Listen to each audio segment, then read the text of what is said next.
here's books. I just realized every single book has his last name as the author here. Yeah. Down here, every single book is different. These are all his books. 1956 rolled around. So, tell me a little bit about your life in Hungary. Well,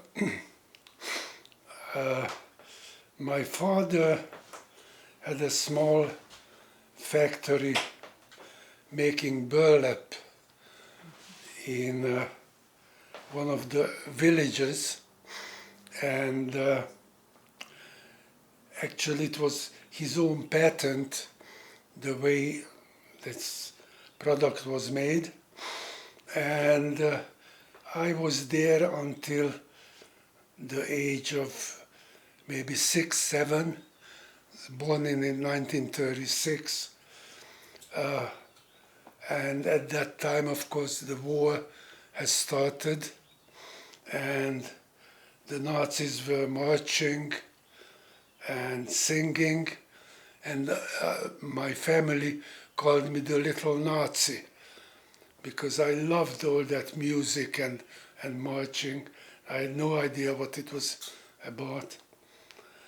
And as the Russians were coming, we escaped further, reached the Austrian border, and at that time my father decided that he could not leave, and so we stayed in Hungary. Of course, all our possessions were confiscated. My father understood how the Russian communist system worked. One of the first things they did was to get rid of the middle class from the cities. And they did that by nationalizing the apartments which they needed for their own membership. And my father knew that if we would settle in Budapest, we would have the same fate like my wife did of being deported to get the apartment. So instead of buying an apartment in Budapest, he, well, I have to go back a little. One of his clients were in Switzerland, and he was shipping the burlap to there, and at this time he saw an advertisement in one of the newspapers saying that we are looking for Bela Liptak because we want to pay for the last shipment. And that's how he got some money, because at that time we had nothing. And using that money, he purchased a farm outside of Budapest, which was safe. And I lived there from the age of, 8 to 12, 13. Then went to high school at Pannonhalma, which is a 1,000-year-old Catholic Benedictine school. My older brother also went to Pannonhalma. The other thing I remember of Pannonhalma is that there was no heating in the winter, and at that time we had to wear short shorts, and I was assisting in the celebration of the Mass and freezing like, I still remember how cold it was. And then Pannonhalma was nationalized and closed. And next I went to the Evangelical High School in Budapest because my grandfather was a big supporter of that church and my father was Lutheran. And by the way, that church, that school gave us 4 Nobel Prize winners. All 4 of them worked on the Manhattan Project of President Roosevelt. And when Oppenheimer left the room, they switched to talking in Hungarian. Again, I'm wondering. Do you remember which individuals those were? Do you remember which individuals? Or we should just check the Nobel Prize winners. No, I can tell you, because the first book of mine, the introduction to it, was prepared by Edward Teller. You heard of him. And he was a member of this team of 4. And so he told me a lot about those days. And the way it occurred was that Leo Szilard was basically the inventor of the nuclear reaction. And he wrote a letter to President Roosevelt that he should start a project doing that. But he also felt that his name nobody knew, and if he just sent the letter, some secretary would throw it out. And they also knew that Einstein was working on Long Island. And so they decided to visit, but Szilard did not know how to drive. So that's where Teller came in. He decided to drive there, and then Einstein and Szilard both signed that letter, and so Roosevelt named that, started the project. Now, as far as the other 2 was John Neumann. I don't know if the name is familiar. Mm-hmm. He's the inventor of the computer. Mm-hmm. And Leo Wigner, who is involved with outer space film. He's got a Nobel Prize for it. And the 4 of them would get together every week at Columbia, where they were teaching, and were good friends. And they all went to this Lutheran school? They all went to this Lutheran school, the best in Hungary, but maybe the best in the world. What was the name of the school? Evangelikus Gymnasium. Evangelical Gymnasium, yeah. So I went there next after Pannonhalma until it was closed. Then I went... So why do you think it was closed? Oh, the communists didn't...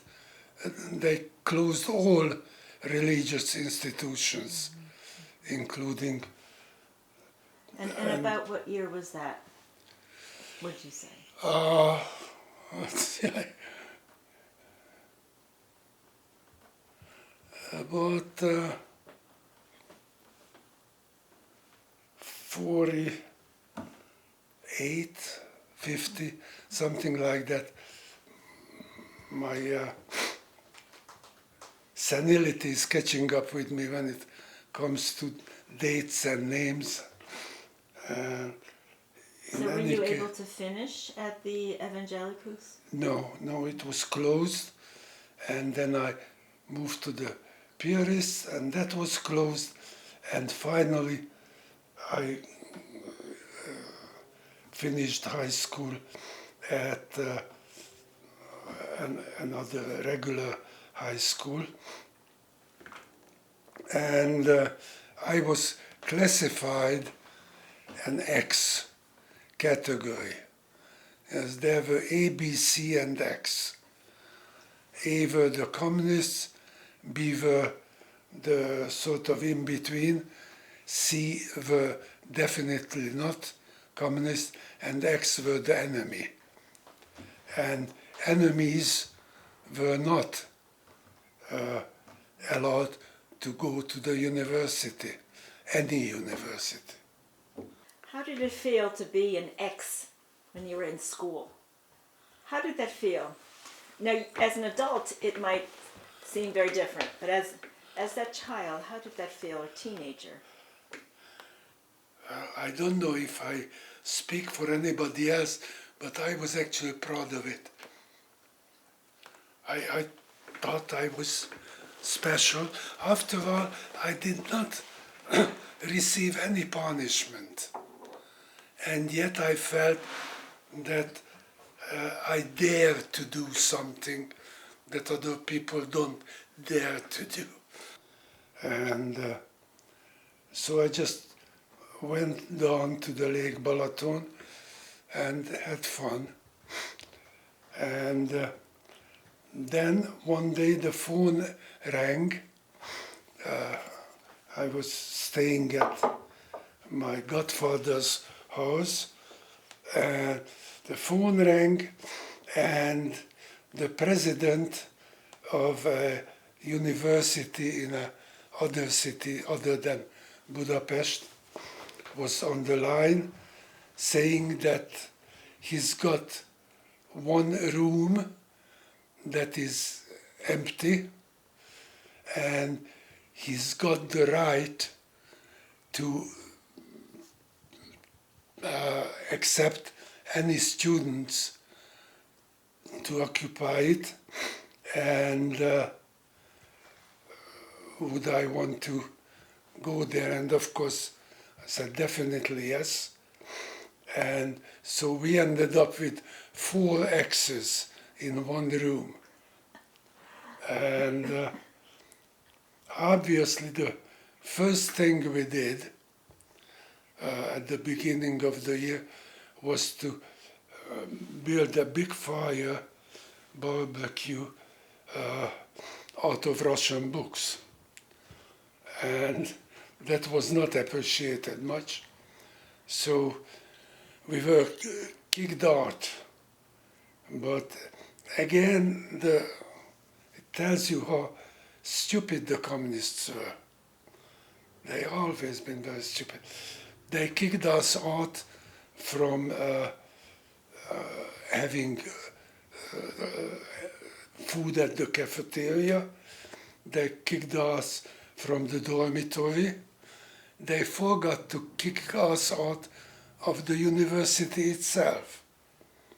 And so there were the 4 of us, and we rented the back room of a retired prostitute, and basically stole food.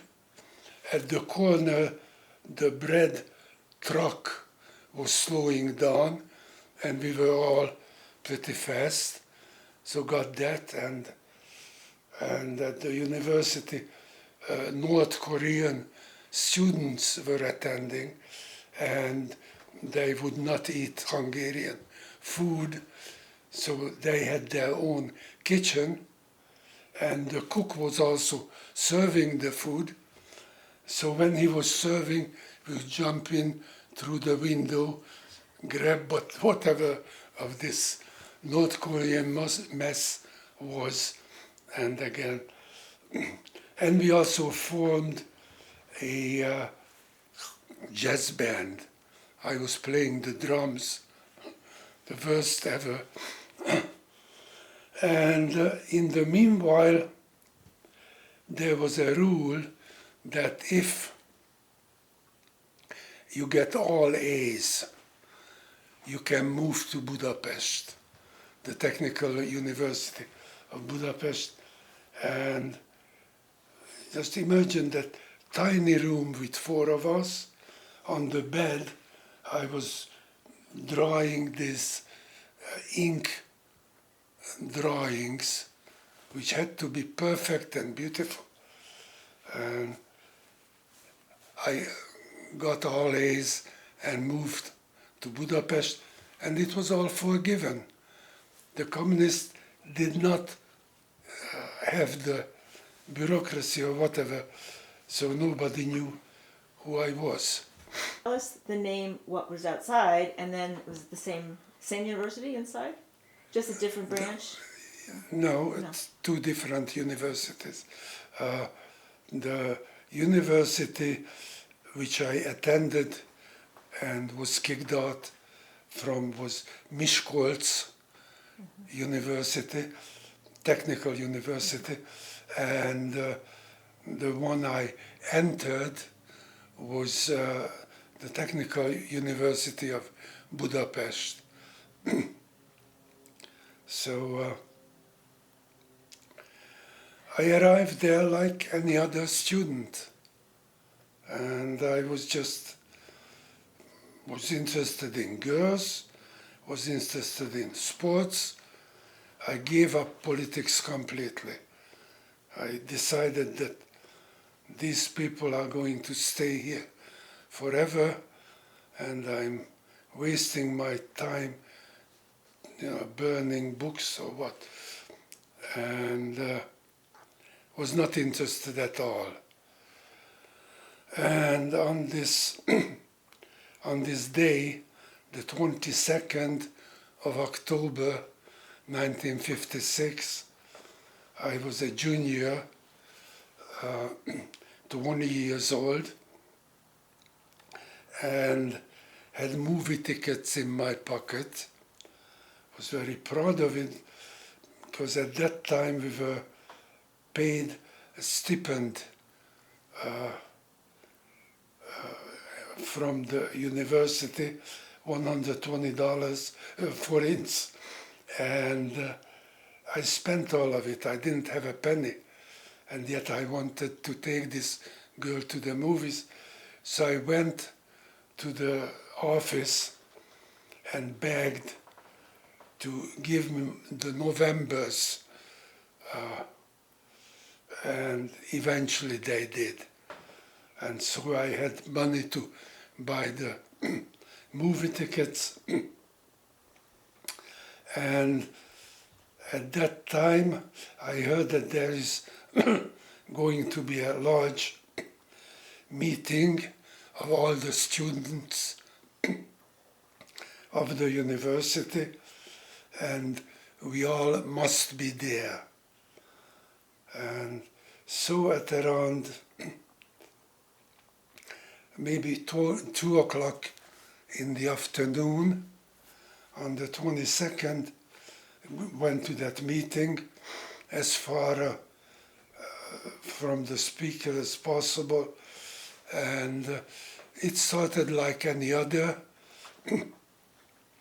The president of the Communist Party was a lady, and she was screaming and yelling into the microphone that we should pay no attention to what's happening in Poland, because in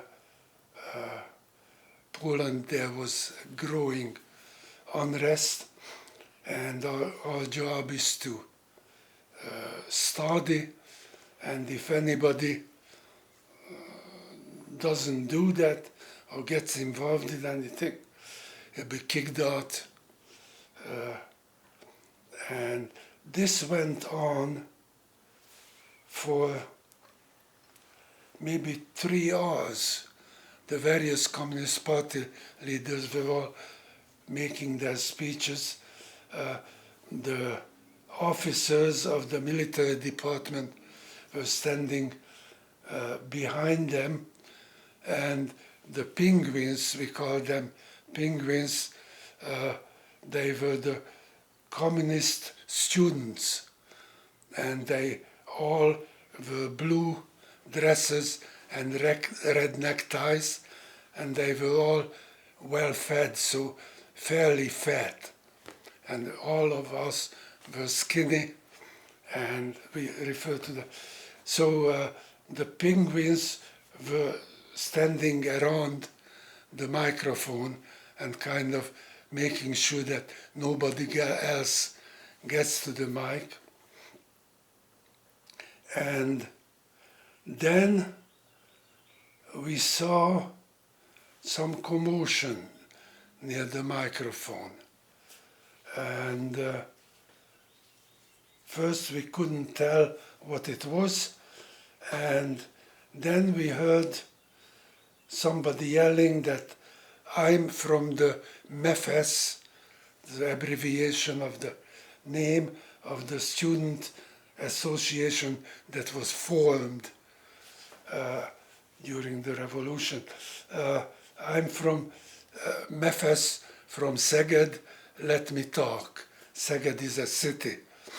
And of course, the penguins were pushing him away from the mic, and at that point, a fellow, later on good friend of mine, stood up, very tall guy, and yelled out, "Let him speak."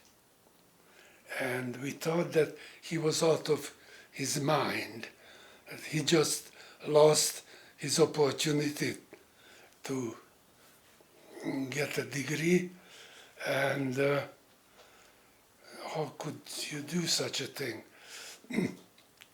And then somewhere way back, a little girl's voice started to sing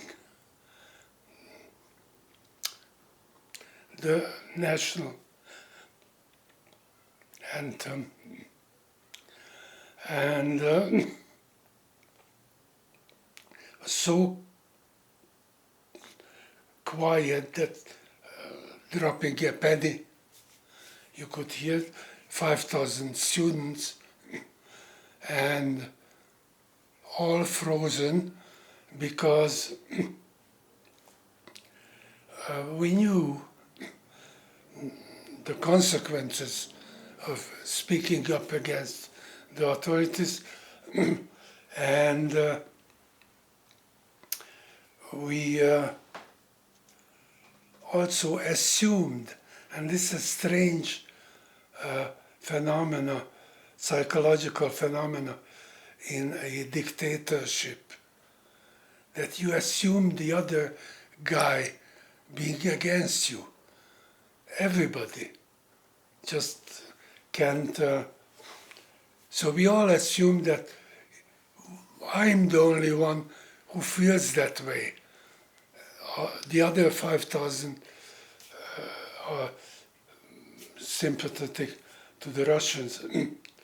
And as the little girl started to sing, one man, another man stood up. And by the time we got to Bal Sors, akit régen tép, line, everybody was standing. And the windows were shaking. And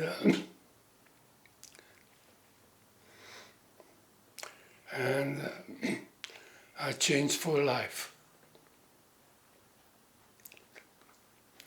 And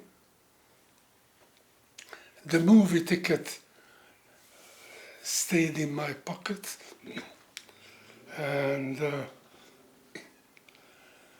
revolution started. National anthem. What did it mean to get up and sing the national anthem then?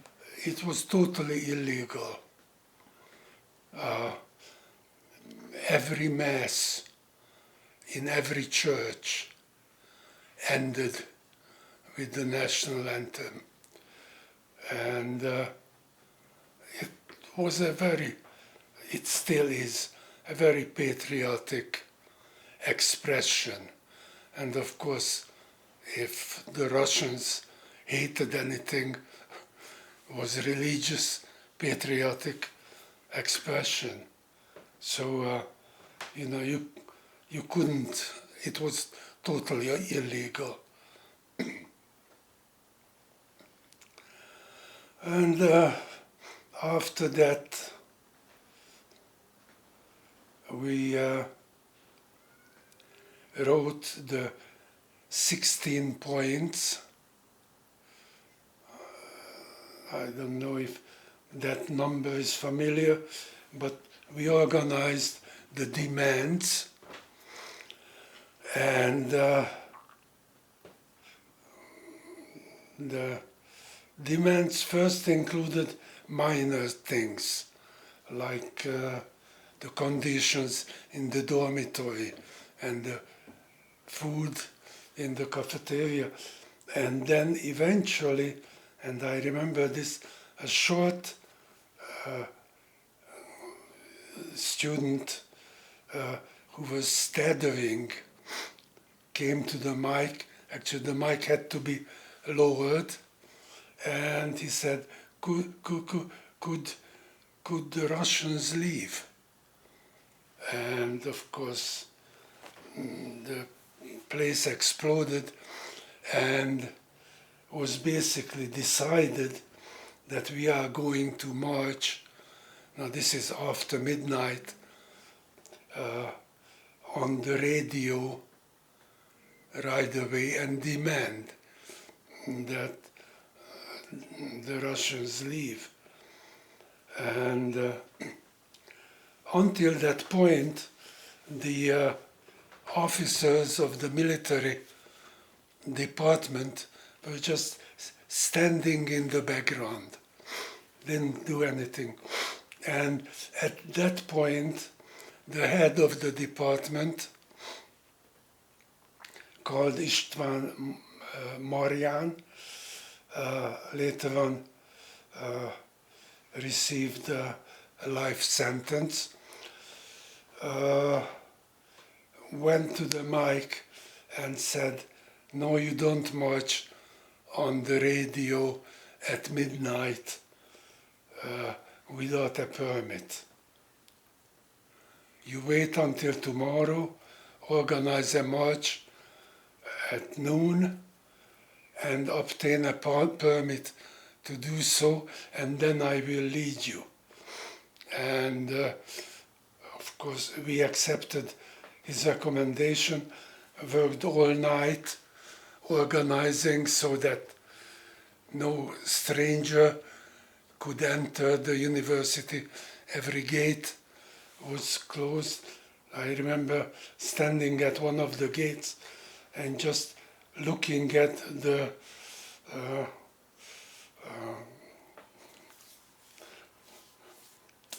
it's terrible, senility, the identity papers of people coming through, and I see one saying, Dr. Gilmo, and that was the president of the university. So looked up and he laughed at me. He said, "You're doing the right thing."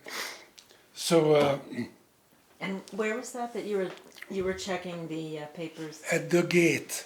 For the march at noon? For the At the university, we wanted to make sure that no provocateurs join Kenkami, and the university is large and had a dozen gates. So, and I got home at around 2-3 in the morning, and for some reason I never asked or understood, the family was up. And I told them what was happening. My older brother was going at another university, and he said, "I'm going there and let the people know about the march. And by 7 o'clock that morning I was back at the university and Peter, that was his name, organized that university, so they were also coming in. And it took until something like 2 o'clock in the afternoon when finally the government agreed to give a permit to a silent march. And on one of my books you can see the march starting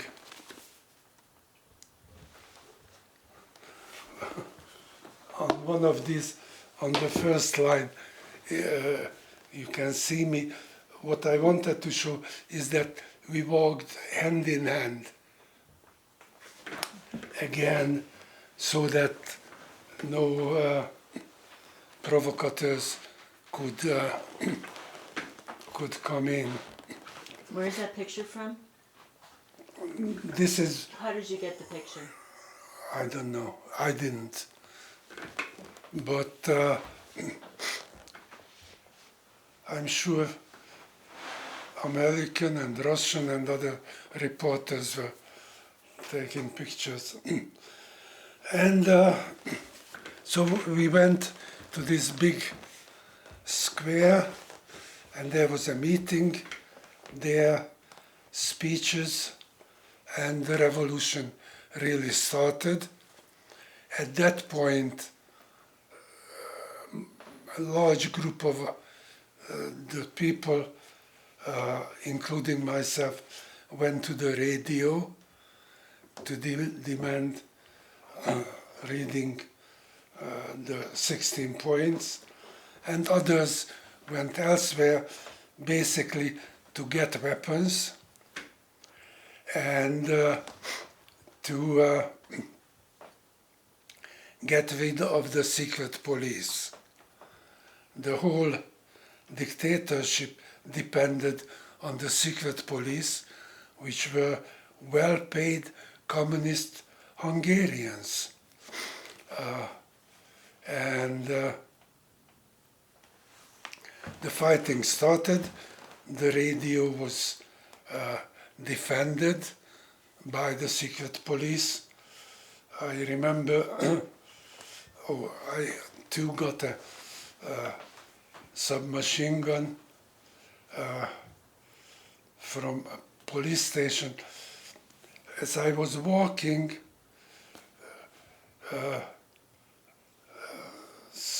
I heard a voice, a woman's voice, saying "Öcsi."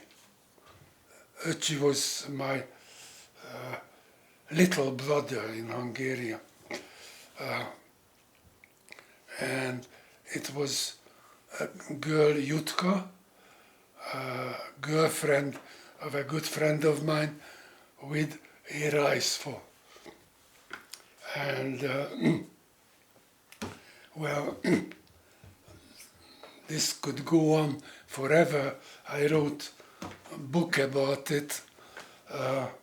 Actually, it was translated in different languages. And this is the one I'm proud of. This is Estonian. And so let's see, let me jump a few. The 16 points. Were you one of the writers of the 16 points? Or you worked with a group who was writing the 16 points? There was a group of us. And I'm not sure what my contribution was, whether I just yelled yes or no, or what. There were quite a number of smart people, and I belonged to the younger ones, as it was the PhD and the higher groups, but I did whatever could contribute. So So now we're, let's see, we are the afternoon of October 23rd now? it's more like the night. Night of October 23rd. By the time of the night. 1956. Actually, the Prime Minister of Hungary was Imre Nagy. And Imre Nagy decided to make a speech at the night. The fighting was already going on at the radio, and he decided to speak at the parliament, and there was I don't know, 100,000 people there, and I remember two things. One, that he opened up by saying, "Comrades." That was the communist way of talking, and there was a little bit of silence, and then the crowd yelled, "We are not comrades." And in Hungarian, what was that? Elvtárs. Nem vagyunk elvtársak. And then he realized he was basically a good man. He just have not adjusted to what was happening here. He was in the communist headquarters with Russian generals and so on, and came to start this speech. And then the next thing that I remember, the main communist newspaper was called Népszabadság, and I don't know how it started, but somebody lit a Népszabadság and held it up, and this flame spread over 100,000 people. Tremendous sight. And You mean they all lit one? yeah, so the whole square became right. Now, after that, the everyday routine started. The head of the effort at the technical university became that alezredes, it's kind of colonel, who told us not to go in at the night to the radio, and we basically organized in such a way that the university had only 2 cars, and Jancsi Danner, who was the tall guy who stood up yelling, "Let him talk" during the meeting, became the contact with the government. So every morning he would go to the parliament and sit in with the government, with Imre Nagy, and next morning he reported what was happening, and so we knew how gradually the people changed. And the heads of the Communist Party, I could name them, but it's not necessary, disappeared. They went to Moscow. And Democrats showed up, intellectuals. So the whole atmosphere changed, and so did the thinking of Imre Nagy. And I had the other car, and my job was to go from one point of point of resistance to another and kind of assess what's happening, who needs what kind of weapons, that sort of thing, and then the next morning report on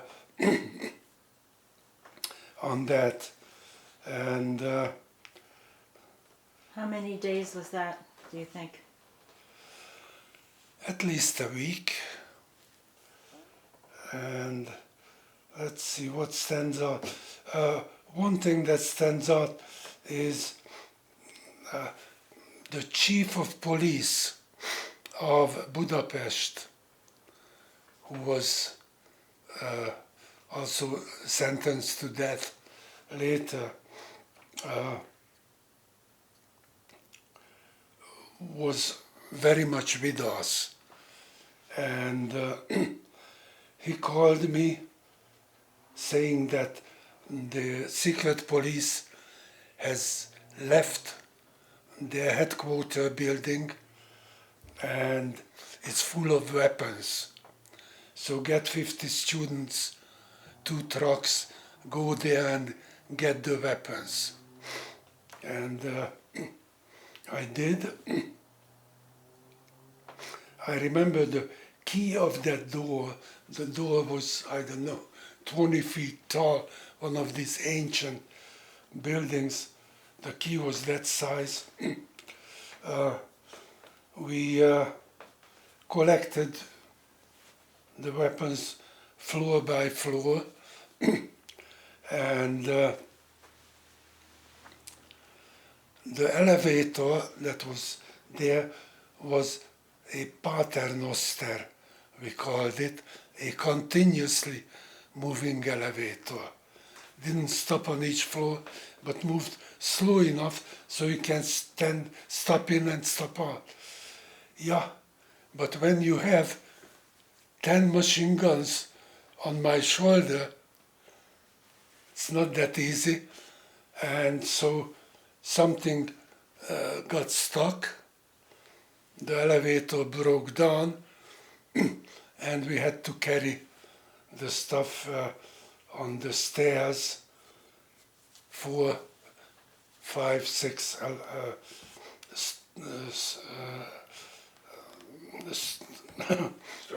stories. And at that time, while the kids were carrying, I found the chief of the secret police's office.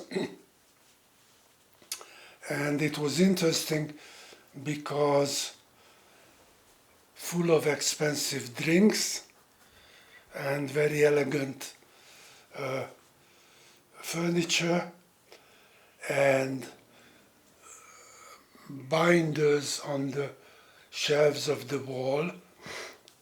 And I took down one binder that thick, and it was a report, a detailed report on how a British diplomat was eventually pressured to become a spy. And there were also several binders of spies, Hungarians who were spying on other Hungarians. And again, reports of that. So we carried those weapons back into the university, and when I got there, Pista, that's Morjan, the officer, a little guy, said, "You have to go to Austria. We are out of blood type A in a certain hospital, or maybe several, and I already talked with the embassy there, but you have to get it. And so we went. Again, I'm cutting it short because so many things happened. And near the border, there was a Hungarian town where the secret police fired at the demonstrators and killed something like 100 people. And I never saw bodies lined up on the floor. Scary sight. And so we stopped there and then went out to Austria. By train? By train? No, truck. The same truck that we were carrying the weapons. And before that, my shoes fell apart. And I got secret police boots at the headquarters. And at this town, 2 people asked if they could come with us. And so we took them, and in Austria they disappeared. And the Austrians just loaded the blood and also loaded all kinds of things on the truck. Marvelous people. Very much wanted to help. And we came back. And when we got to this town, Which town is that? Mosonmagyaróvár, a long name. The freedom fighters there asked, where are these other 2 guys? I said, we don't know. I said, you are smuggling secret police. And then they noticed the secret police boots on my leg, and they threw us into jail. And so we spent the night at jail, and then the phone call came looking for the blood, and eventually they got us out. And we arrived at the Technical University at around midnight. This is about the 1st or 2nd of November. Tell me whenever I should stop. Let me get back to arriving from Austria around midnight, and in the office where our headquarters was, there's total chaos, and people tell me that Pista Majrán, the head of the university freedom fighters, had a nervous breakdown because his wife came and screamed and cried and yelled, saying that they will kill the whole family. Stop doing this. I just heard that the Russians are coming and all that. So Pista has collapsed emotionally, and what do we do? And I said, I'll get some tranquilizers. but the hospital was maybe 3 miles away, and my driver has already gone home, and I didn't know how to drive, so I had to walk. And walking there and coming back, when I got near the university, there was a bridge, and on the bridge, all other car with Jancsi Donner running down.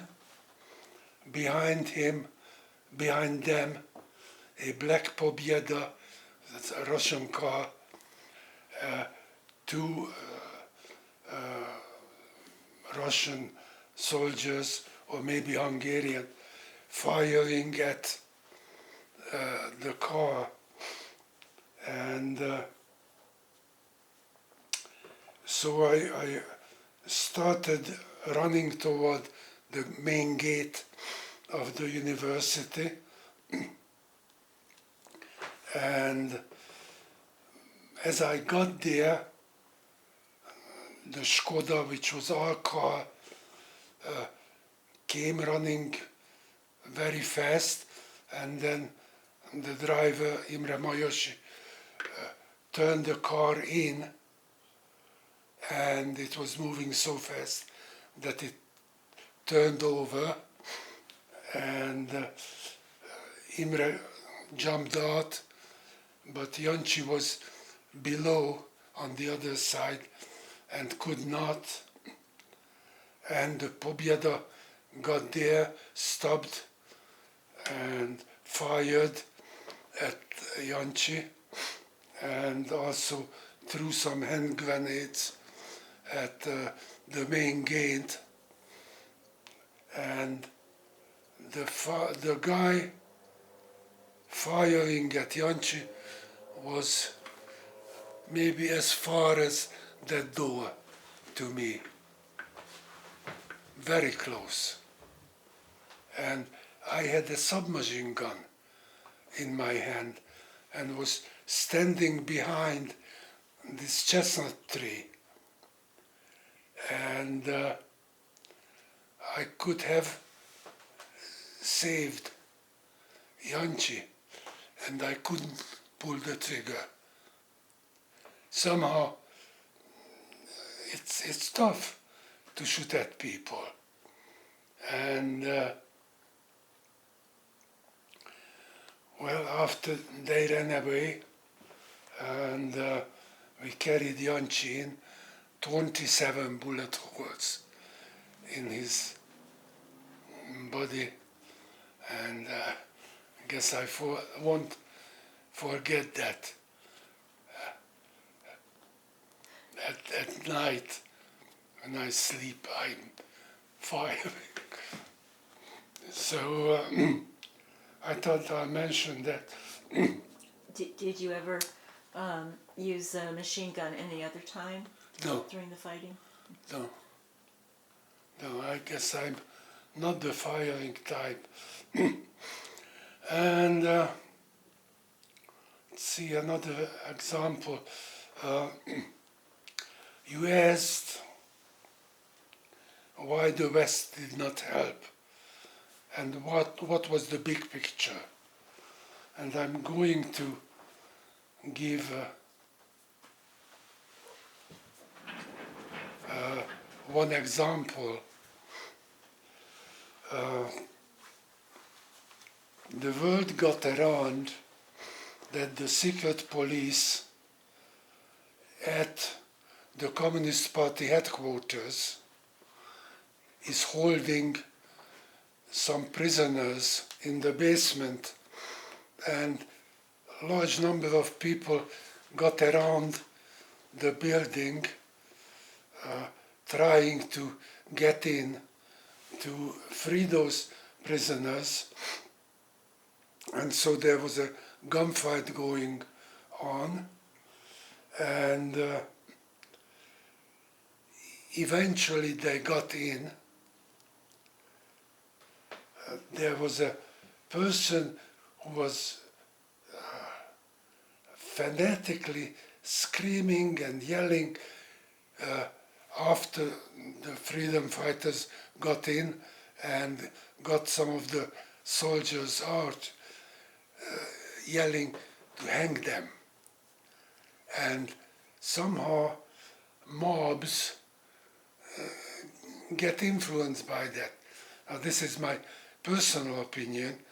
It is possible that it was spontaneous, but it's also possible that that person was a provocateur. I don't know which, but a number of these soldiers were hanged. Kicked, hanged, treated terribly, brutally. And A provocateur from the Russians? You mean a provocateur from the Russians? Or I assumed, I had that feeling that this guy is ordered to do this and experience of how to do this, but I could be wrong. And Russian or Hungarian, possible. All I know is that much after reading the history, I did a lot of reading on that, learned that when the news got back to Moscow that some communist soldiers were hanged, was the time that the decision was made that we are going to invade again. Now, by the way, the term again, I have to explain. Hungary was occupied by the Russians, but those occupation people were there for many years. They learned Hungarian, they liked Hungarians. The Russians could not really use them to brutally oppress the revolution. They had to send fresh troops. And I think that was the point when they decided to do so. Now, maybe at this point I mentioned. so who might have, if it was provocateur, who might have been telling those people to say that? Hungarian government or? Oh, it was in the Russian interest to give the impression to the world that there is a reason for invading and stopping this fascist, brutal uprising. By the way, just for your information, this last August, a university newspaper, universal history textbook was published in which the Russian students are learning that 1956 was a fascist uprising. As Putin is saying the same thing what Khrushchev said at that time. But coming back to the big picture, Eisenhower was in the middle of an election,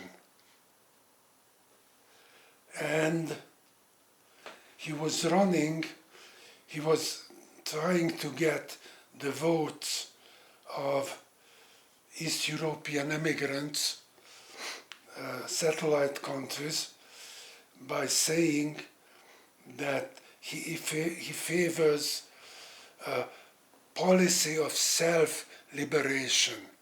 That was his word. In other words, it conveyed the impression that if an effort is made to liberate ourselves, then the United States would help.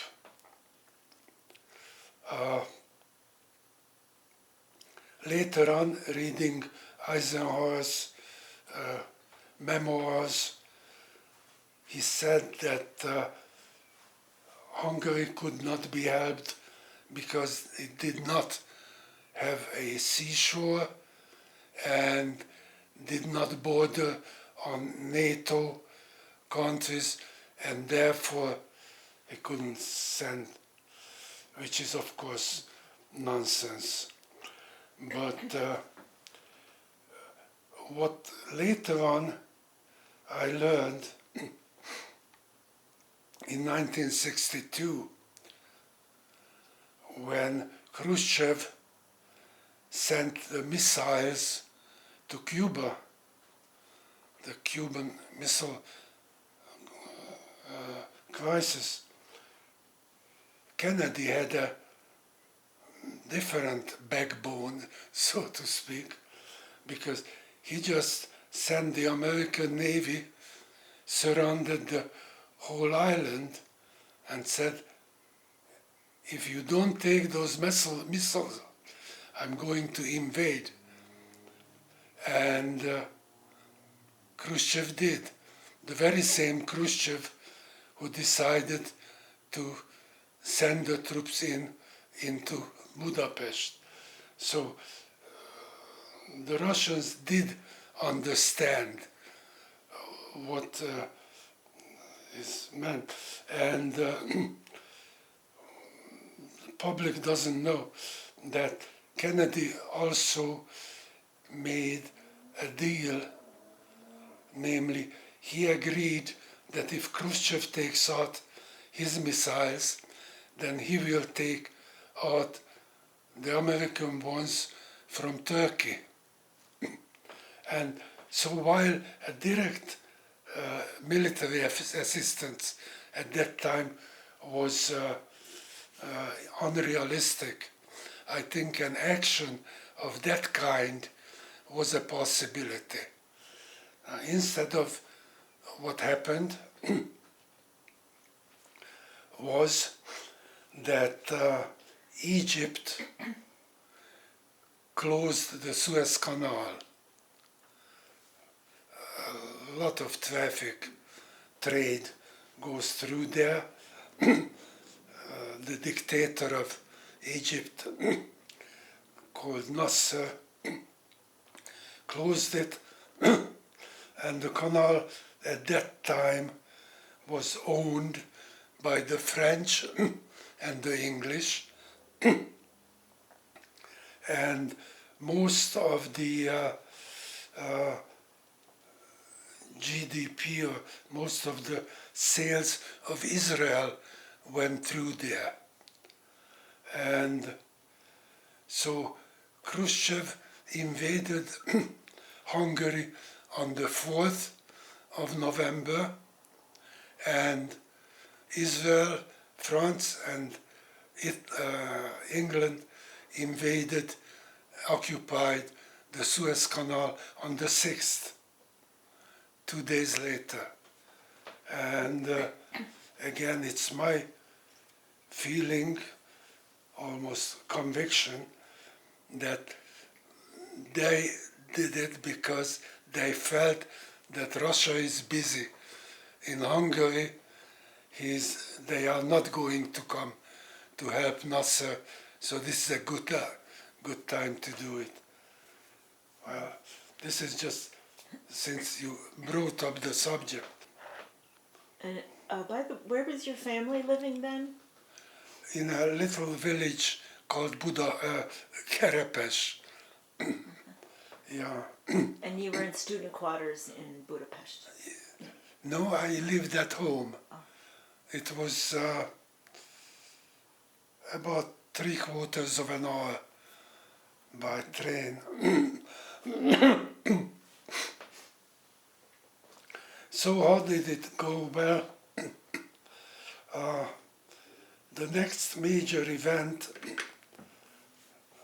so many others, was that Khrushchev sent two of his top ministers to Hungary, and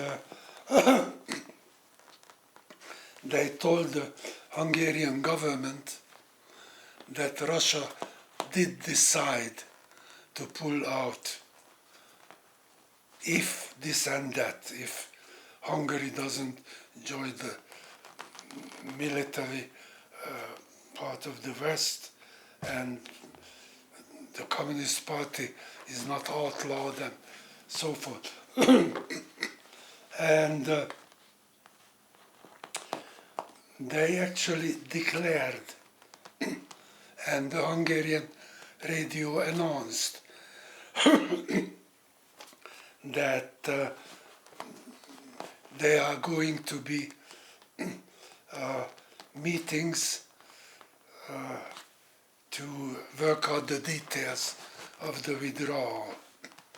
Now, while this was going on the radio, on the ground, the fresh Russian troops were moving in. So this was propaganda. But unfortunately, and I will never understand why, and it happened against totally our recommendation and advice,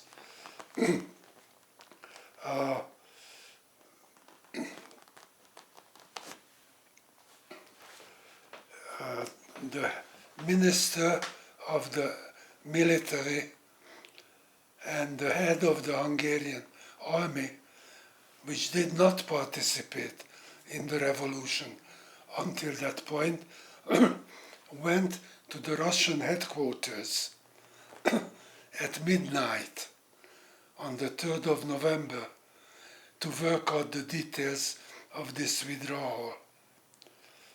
And of course they were arrested and later on hanged. And unbelievably, we did everything we could at the Technical University to talk them into having the meeting at the Ministry of Defense in Budapest at daylight,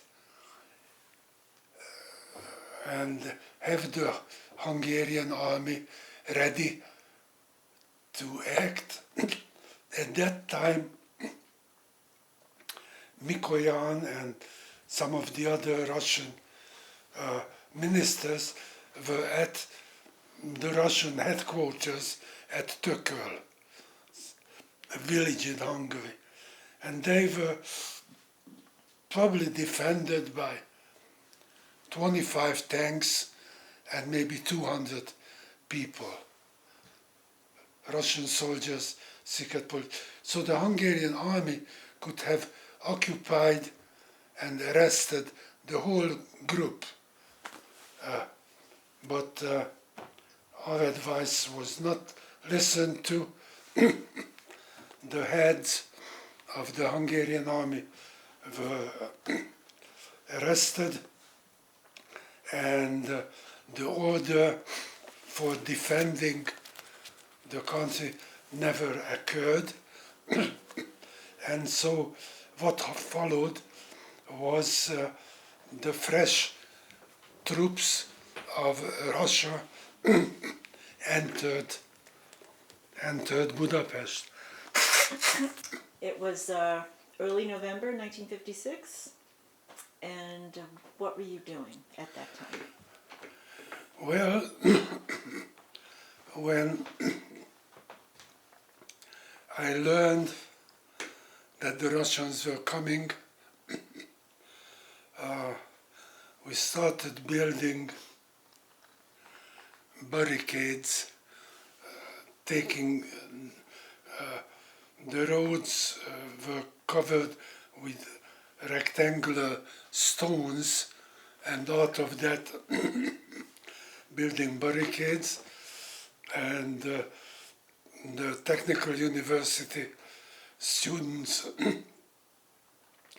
defended a square named after author Moritz Zsigmond, and I was on the first floor. I guess in America you would call it the second floor, and Per Jussi had a I don't know what it is, a bigger gun than a submachine gun. I don't know the English name. And 4 of us were in this one room. And Jussi, he had some military background, would aim at the gasoline tank on the Russian tanks because they still had them outside the tank, so you could penetrate, and if you did, the gasoline would flow out, and by throwing the Molotov cocktail, you could light the tank. The Molotov cocktail was just a jar with gasoline inside, and you would light a piece of cloth, and so when you throw it, it does the damage. And Jussi was doing the shooting. I never fired a single bullet. And there was a girl in the group named Marika who purchased bread because we were planning to go into the mountains after we knew we'd lose that battle, and after that. And the bread was inside. And the Russian tanks surrounded the square, and they were shooting at every window where there was fire coming at them. And we could see the cannon as it moved, and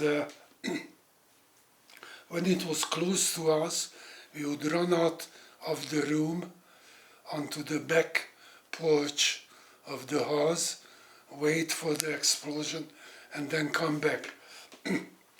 Well, at one point,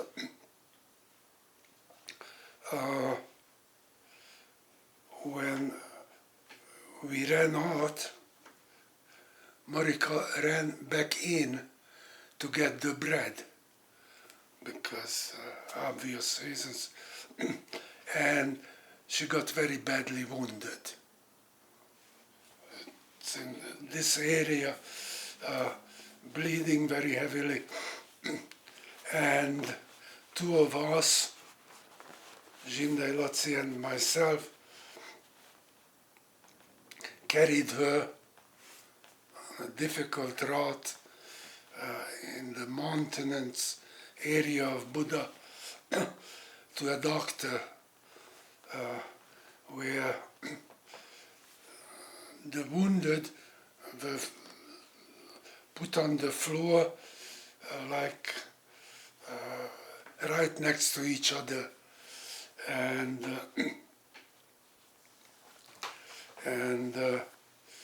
by the way, I should mention that I never gave anybody my real name during the period. People just called me Öcsi. And so we put Marika down, and I thought she was unconscious.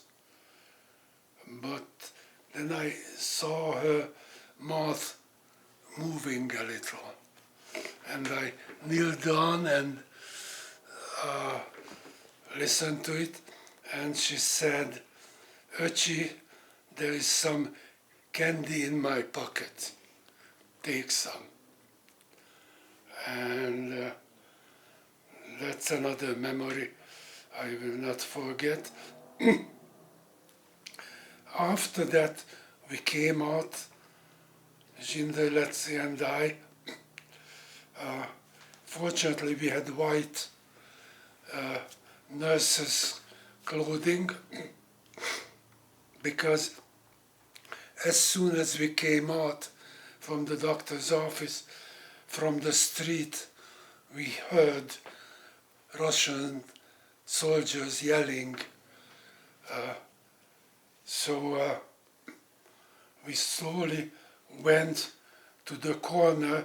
This is where the Russians were, and started yelling, "Don't shoot," which is about the only two words I still remember in Russian. And, well, got captured. Everything takes so long to tell. How do you say "don't shoot" in Russian? How do you say that in Russian? Don't shoot. Не стреляйтесь. Не means don't. It's a good phrase to know. So we were taken to the main entrance aula of the university, which is surrounded by the statues of past presidents. This, what do you call this type of statue? Bust.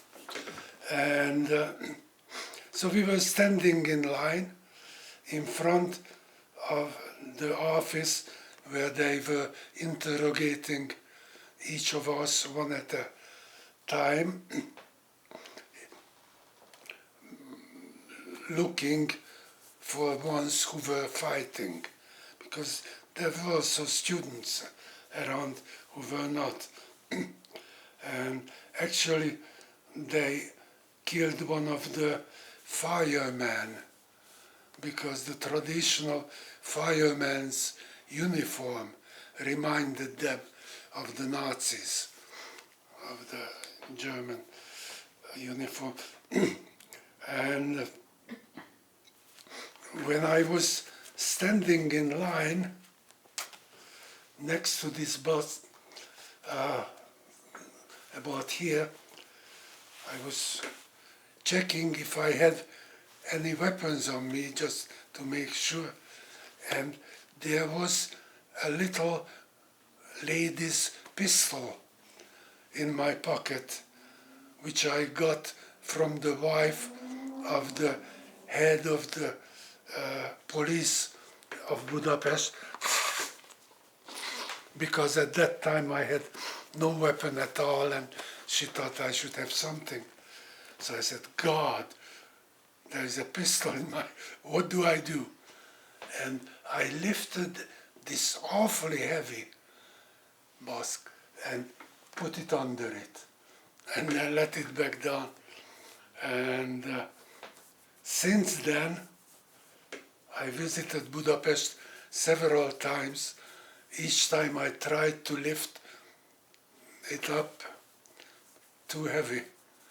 So apparently, when you are scared of dying, you can do things that tourists cannot. Well, is the gun still there, do you think? it's possible. I would really be interested if it could be.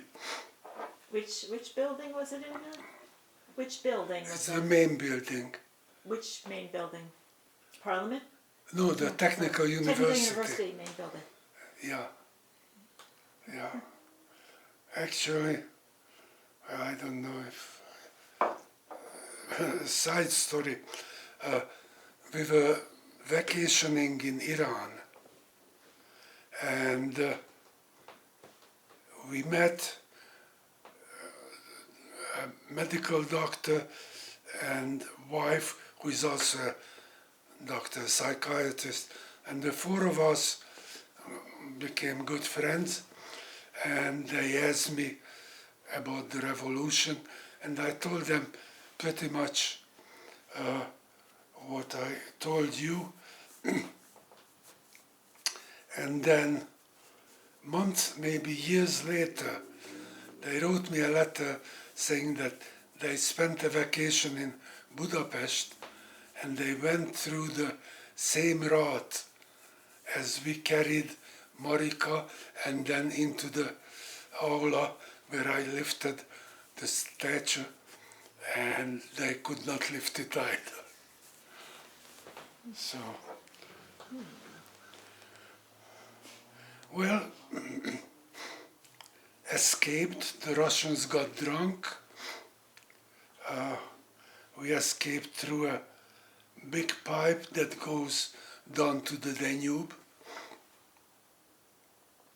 and spent another maybe 3 weeks, mostly working with the labor union people, because they were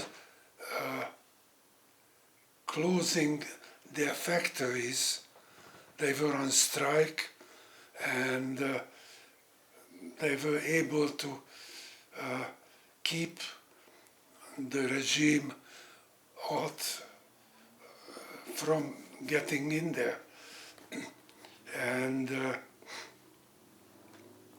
so I spent time with them, did some other things, and it's interesting to note that for something like 30 days, I ate at other people's tables, slept in other people's beds, and all it took was my armband. The freedom fighters had this armband to be recognized who they are.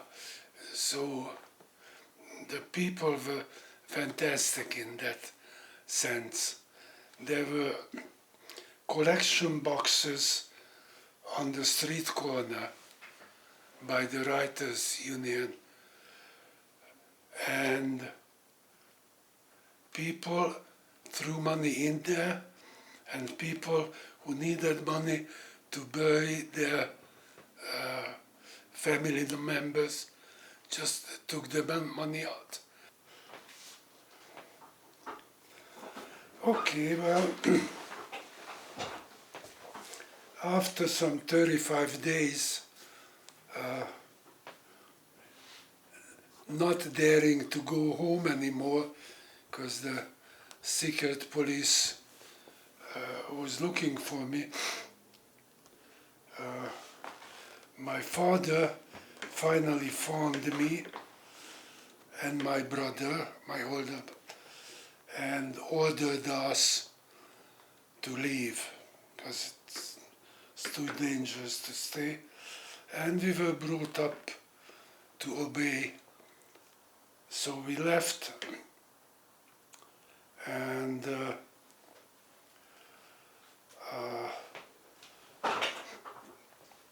after some time in Austria and so forth, we ended up at Bard College for maybe 2 months to learn some English. And Korchi ended up at St. Michael's College, and I formed the student association at Bard, and he formed the one at St. Michael's, and that's why we knew each other so well, because Eisenhower felt very guilty and did all kinds of things for the refugees. For example, providing 32,000 immediate visas and 1,800 university scholarships free of charge. And our jobs were to distribute them and to interview and everything that goes with that. You were working with the English language service? At Bard College. At Bard College. At Bard College, we had 6 professors for 2 months, and by the end of 2 months, they spoke pretty good Hungarian. We learned very little, but I met Malta there, and I was pretty lucky because there was something like 300 boys and maybe 10 girls. So I'm wondering how were you in touch with Nagykacsi when you were at different schools? Which St. Michael's was he at? I don't know where St. Michael's. There's a St. Michael's in Vermont, I think. Is it there? I don't know. Okay. I never been there. We met at various Hungarian conferences, meetings, what have you. Yeah, I knew Zoltán Yeste, Oh. Solidaci, and Fekete Paul Fekete Paul. Fekete Pali, igen. Yeah, and I know he went to Florida Mhm. with Ava. Yeah. And, but I was with them and long before I was doing this project. So. Yeah. Yeah. At that time, we were very popular. Hungarian meant many positive things.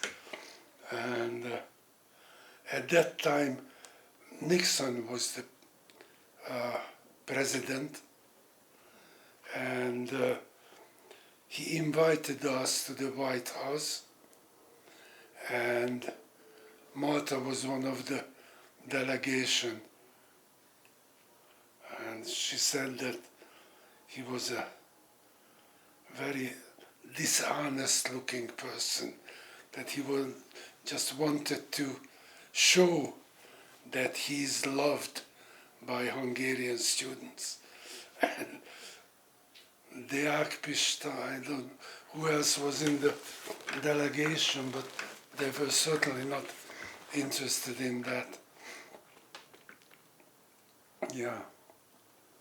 So anyway, I got a scholarship to Stevens Institute, which is in New Jersey, and had a very nice time there. Just to give you an idea of the atmosphere, I did not have enough money to travel to New York, where the Hungarian organizations were, and somehow one of my professors found out about that. And his wife was a painter, and he organized or lied, telling me that people to sit for her are very difficult to find. And if I would sit for her, they would pay the running fee for sitters. And accidentally, they arranged the time of sitting exactly when they had dinner. And this is very typical of the very nice people all over. And let's see, well, after graduation, my cousin, who is Laszlo Pop's ex-wife, Judith, Judith, that's your cousin. This is a small world here. you know everybody, huh? Small world. Well, Yeah. Judy was working for Sam Russell. And Sam Russell was the commissioner of President Roosevelt to get synthetic rubber tires onto the American trucks because the Japanese cut off the natural rubber supply, and Sam did that in 2 years, from laboratory to and then after that he started a company, and I think Judy was maybe employee number 3 and I was maybe employee number 6, a small company, and we introduced what we should not have, the plastics industry. We were the first ones, the first plastic plant design, and now I'm 25 years at that time, and he said that you'll be the instrument department. Now, the instrument department was one whose job was to make measurements, automatically respond to that, and I knew nothing about it, and slowly learned. And Sam was very good businessman, so the company grew. What was the name of the company? Crawford and Russell. Now I think it's called Halliburton or something like that. And so did my department. And there was this 25-year-old Hungarian with a strong accent who by Friday spoke pretty good English, but by Monday forgot it because at home we spoke Hungarian. And I didn't feel that I would be able to handle 50-year-old experienced engineers. So I went to some of the best colleges, universities, and hired very smart young kids. And I asked Sam if I could have Fridays to teach them what we were doing. Instead of working on the job, teach them automation as such. And of course, for each Friday I would prepare. And that paper pile just grew on my desk. And then a Dutch guy, I don't know how, I don't remember, but anyway, visited me and asked what that pile is. And I told him that these were my notes for the Friday lectures. And he said, why do you use that? Why don't you use the handbook of your profession? And I said, because there is no such thing. And that's when I wrote the first handbook, which Edward Teller wrote the introduction to. It's that brown one. Instrument engineers? Yeah, Instrument engineer's handbook. yeah. It's I picked Teller because I wanted to emphasize that this is a Hungarian contribution. So it's dedicated to the Hungarian revolution. And well, it went on. When I left the company, I had 26 engineers in the department, very nice people, very pleasant memories. And then I decided to start my own company. By that time, we purchased this house, which cost $51,000, and $15,000 was the down payment, and I had to get a loan for that too. My salary was $460, starting salary. So, and I started. A month. Yeah. A month.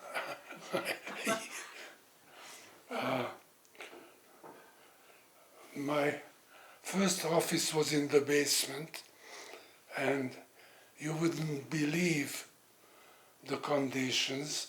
I built the furniture myself, and the ceiling is low, and it's just unthinkable that clients would go around the house, climb down into the basement,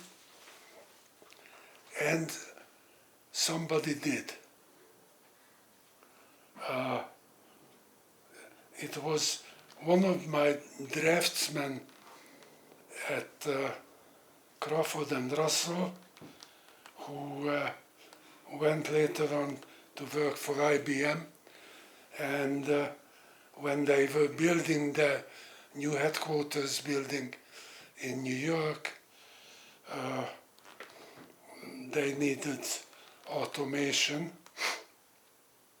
And this fellow, Carlos Garcia from Colombia, recommended me. So this type, elegantly dressed IBM people climbed into the basement and hired me.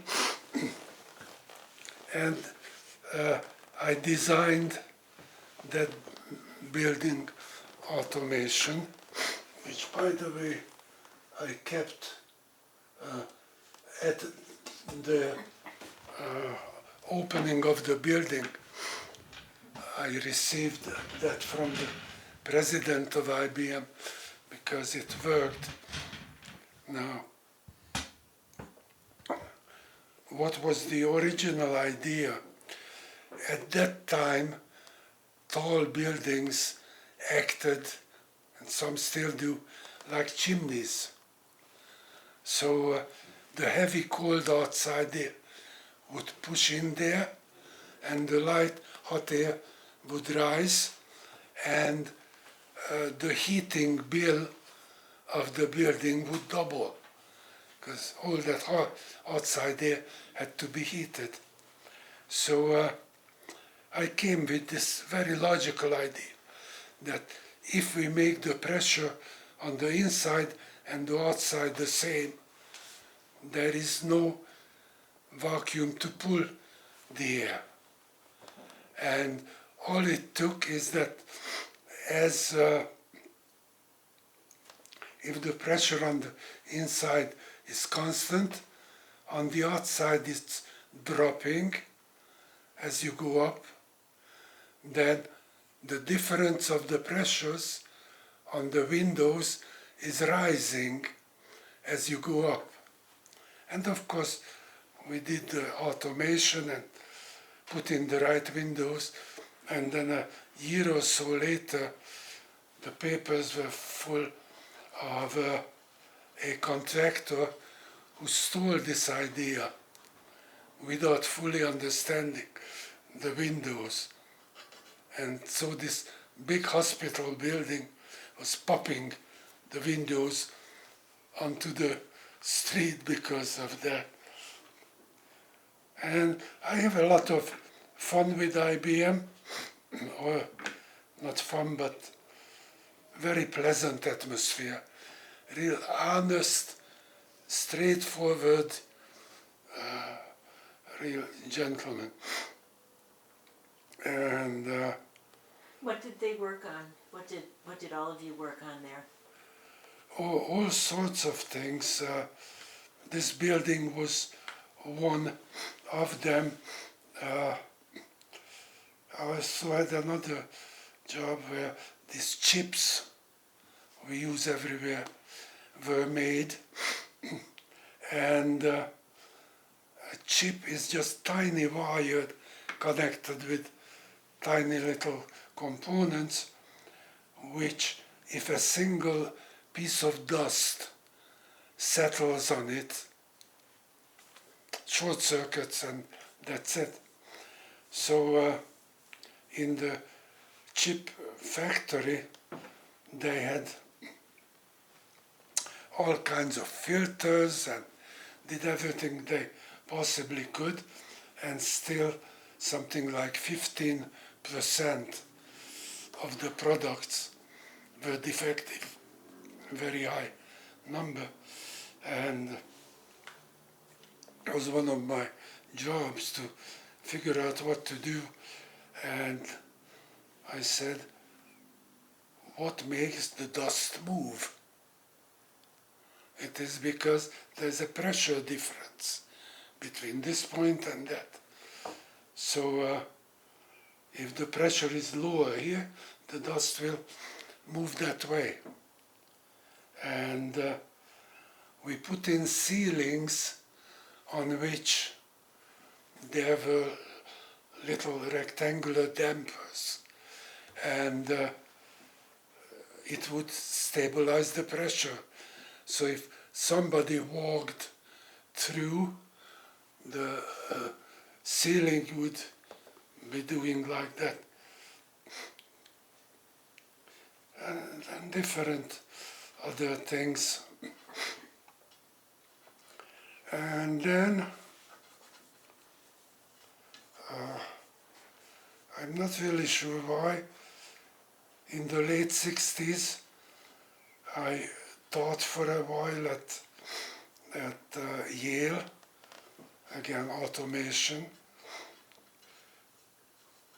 Very typical. They give the course in the chemical department. Absolutely nothing. My handbook was published in the electrical department. Why? It's not because they hated us. It's because they didn't even realize that there is such a thing as automation and process control. So, after that, for, I don't know, 10, 20 years,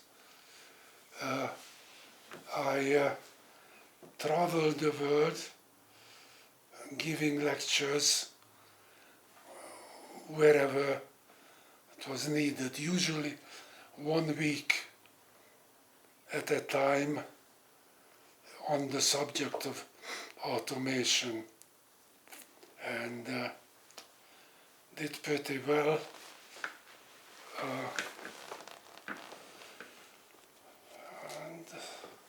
And basically that was the end of working outside, and then I just settled writing. And so I have 2 columns, some magazine, technical magazines, which I write, and I think this is the last book, so I'm getting my IQ is dropping. I guess that's it. My son is the chief legal correspondent of the New York Times. He was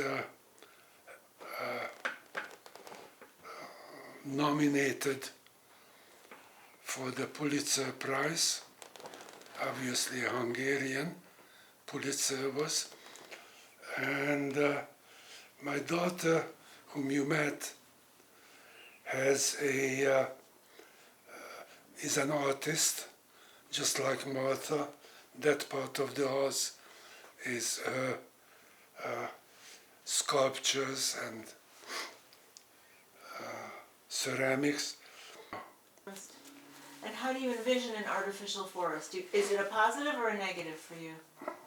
Oh, very positive. Again, it's long, but basically, life on planet Earth works by plants taking in the solar energy, taking in carbon dioxide, and taking in water, and converting the hydrogen in the water and the carbon in the air into food, glucose, cellulose, that sort of stuff, which is food, which is energy for the animal life. Now the animal takes in the oxygen which the plant released when it split the water, takes in the energy by eating the glucose and cellulose, by burning it, this is a boiler, and exhale carbon dioxide. Now, as the human footprint increased on the planet, the balance shifted. And as we started burning accumulated fossil fuels, the problems you are familiar with arose. So my idea is to do the same what the plants and animals did, except without carbon. In other words, let the solar energy split the water and release the oxygen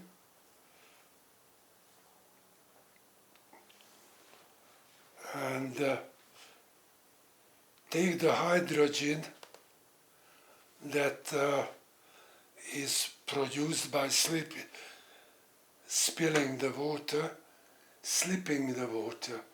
IQ is dropping. Splitting the water, yes. Splitting the water into oxygen and hydrogen, yes.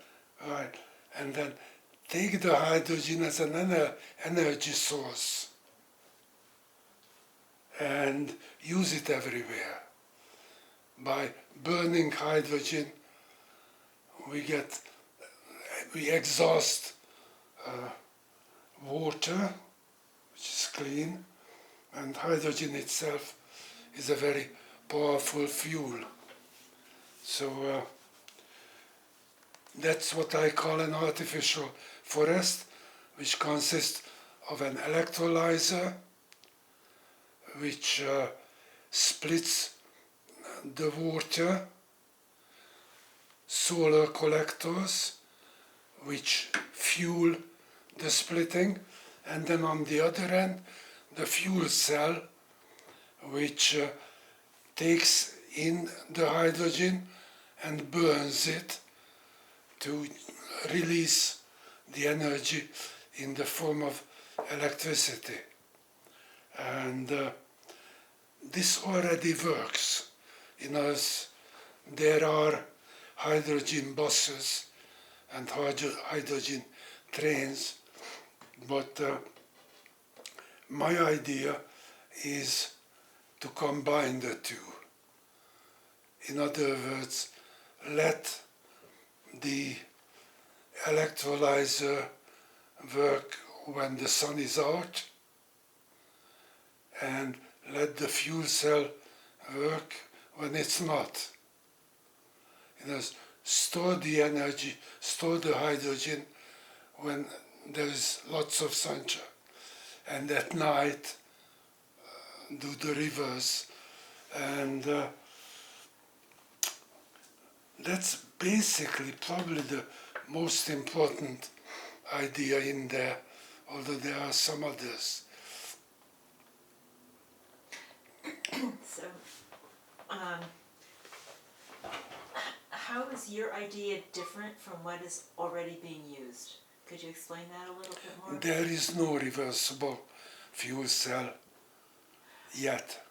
And yours is a reversible fuel cell. Yeah, I'm sure, not sure, but I think the reversible fuel cell will be as common in 25 years as the PC is today. Next to every house, I visualize one. Why? Because we don't need the grid. We make the electricity right there, so there is no losses involved and no carbon emission.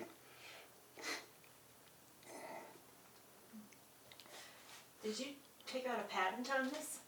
No, Maybe you ought to take out a patent on this. I hate legal bureaucrats. Whoever wants to patent it is fine, but what I'd like to see is mass produce it cheap.